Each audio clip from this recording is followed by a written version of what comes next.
Dijo en una entrevista con la BBC que la literatura es un tema de la clase media y que se rige por las convenciones de la clase media. ¿Qué quiere decir eso? Quiere decir que la gente de las clases más bajas, en primer lugar, son analfabetos por lo regular o leen muy mal y además no tienen dinero para comprar los libros. Así que la literatura no tiene nada que ver con las clases bajas.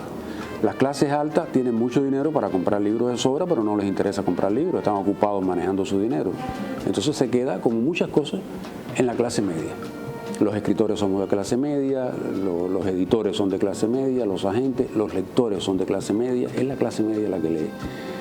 Esto hace que cuando tú te aparezcas con un libro en que estás hablando de la gente que tiene más miseria, de la gente que tiene más pobreza, pues como que sea chocante, ¿no? No estamos acostumbrados a leer a Virginia Woolf, por ejemplo. Estamos acostumbrados a los personajes de Hemingway, etcétera, etcétera, etcétera. Pero cuando te atreves a indagar en una zona inexplorada, pues estás corriendo el riesgo de caer pesado. La clase media suele ser en muchos casos vista como la más conservadora. Claro, y la más prejuiciada, precisamente. Yo he conocido personas, concretamente en España, hombres que me dicen que ellos esconden mis libros para que sus mujeres no sepan que los tienen. Y entonces yo me quedo así, pero es pornografía, ¿de qué cosa? Dice, no, pero es que ellas no, porque tienen malas palabras. ¿Será por eso que se habla poco de Fabián y el caos? ¿Porque se habla poco de la homosexualidad? Bueno, Fabián y el caos es un libro, yo creo que un libro muy fuerte. Yo estuve 20 años o 21 años pensando si escribirlo o no. Es un libro muy autobiográfico.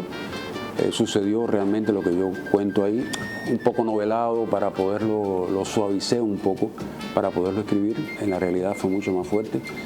Pero yo creo que sí, yo creo que hay temas tabúes. Uno de ellos es la homosexualidad.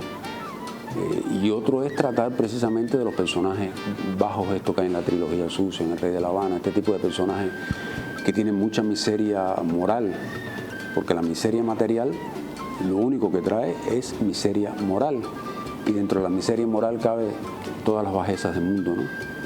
Yo creo que fue un poco lo que le pasó a Bukowski también en Estados Unidos, que también exploraba en esos mundos y le pasan la cuenta. Constantemente lo demeritan, ¿no? En Estados Unidos los propios profesores universitarios, los estudiosos, no tienen en cuenta a Bukowski. Bukowski como que no existe. Es un tipo complicado, ¿no? Les cae mal.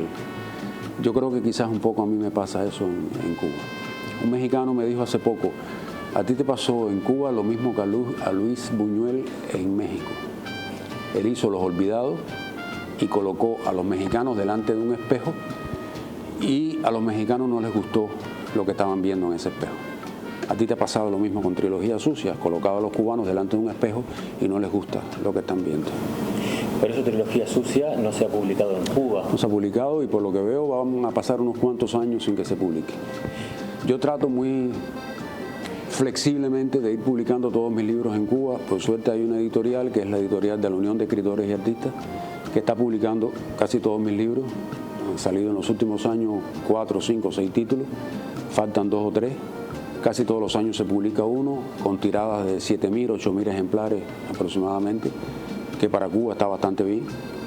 Pero trilogía como que no quieren, ¿no? ¿Hay algo romántico en que el libro de uno, un libro que es prácticamente como la carátula de su literatura frente al mundo, no sea publicado en su país de origen? ¿O es simplemente una hijaputez, como diría Pedro Juan? No, yo creo que hay un poco de... Cuando el libro salió, cuando salió Trilogía Sucia en octubre del 98, yo hacía 26 años que era periodista y me echaron a la calle, sin explicaciones. A la calle, no te queremos de periodista. Y a partir de ahí se creó como un mito alrededor de ese libro, porque el que viene después, que es El Rey de La Habana, se publicó en el 2009. Es una edición pequeña, de 3.000 ejemplares, pero está publicado en una edición cubana. Así que yo creo que hay un poco de miedo, los editores tienen un poco de miedo, no sé qué pasa, es todo muy raro, ¿no? Usted publicó Corazón Mestizo, que es un viaje, su recorrida por Cuba. Y eso se emparenta un poco con algo que queremos muy nuestro en el Río de la Plata, que es la crónica periodística.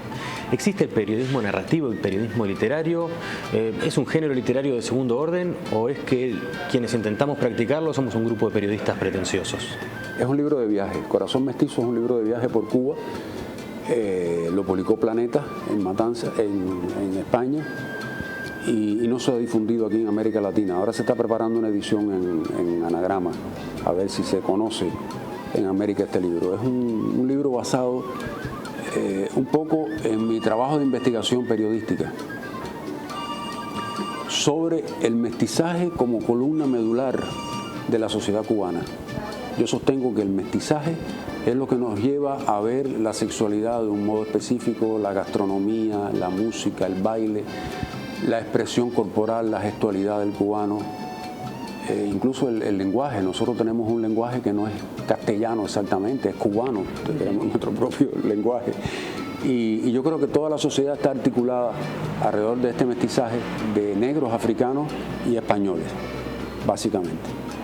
Y el libro se basa en eso, es un recorrido por toda Cuba, indagando en un libro muy antiturístico, no es nada turístico, pero es básicamente un libro de viaje. Pedro Juan parece ser, al menos es mi visión como lector, un descreído absoluto, un desencantado, pero en otros momentos me parece que es un personaje que por algún lado tiene una esperanza escondida, que es lo que hace que se siga moviendo. Me pasa a veces algo similar con algunos personajes de Onetti. ¿Qué es? ¿Es un descreído? ¿Es un tipo con una esperanza? Pedro Juan depende mucho de Pedro Juan Gutiérrez. Entonces Pedro Juan Gutiérrez es un poco pesimista la mayor parte del tiempo. Yo tengo que hacer un esfuerzo por ser optimista, aunque sea 2 o 3 horas al día. Y contagio a Pedro Juan. Pedro Juan siempre se ve. Pedro Juan es sobre todo un tipo furioso, diabólico, pervertido, medio loco. Pero no es un pesimista. Pedro Juan es un tipo muy vital. Le gusta mucho el sexo, le gusta mucho el alcohol, es un tipo muy loco, muy trastornado, pero muy optimista, muy lleno de vida, ¿no? Y a veces yo lo contagio con mi pesimismo genético. Y entonces pues en esa lucha vivimos, ¿no? Leí una nota que le hicieron en un medio alemán y me quedé pensando hasta dónde Pedro Juan no está condenado a ser macho. ¿Es una condena lo que tiene? Hay países muy machistas. En el Caribe, Cuba, Dominicana, Puerto Rico, somos países muy machistas. Y entonces el macho se exige mucho, tiene que cumplir su papel las 24 horas del día. La mujer también le exige al macho, el macho tiene que ser el suministrador de todo. Entonces eso es muy terrible para el macho, ¿no? El hombre tiene que liberarse de ese machismo, tiene que liberarse de ese prejuicio, pero no saben hacerlo. Eso es un proceso intelectual que todo el mundo no sabe hacer. En mi caso personal lo he ido haciendo, me costó mucho alejarme del machismo, pero lo he ido haciendo poco a poco. Quizás por eso ya Pedro Juan aparece poco en los libros. Hace algunos años que lo tengo como descansando un poquito así. Estoy trabajando en otras cosas. Fabián Elcados, por ejemplo, es otra cosa. Trabajo en otra línea, porque realmente es desgastante ser macho las 24 horas del día.